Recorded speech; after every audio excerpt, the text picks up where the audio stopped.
pa, madahan nga saya maaraw siya. Isang diin na susarayaw, permi imbitado, permi kumbigan. Ayan, Mapa-Islam ang syudado bungko, si Mrs. Naban Kilanano. ayan o.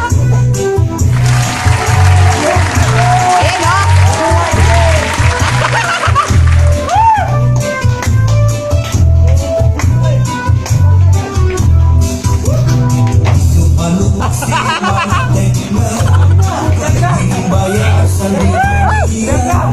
Hindi maarang sumayaw si Chacha, kaya ang sikiri ang puros wala. Mahupay puno si Mrs. Lati, isang loob na nilitera. Mapapugi man tango pa o Chacha, ba't nga ni sa disco mag-aga. Isang diin na susarayaw,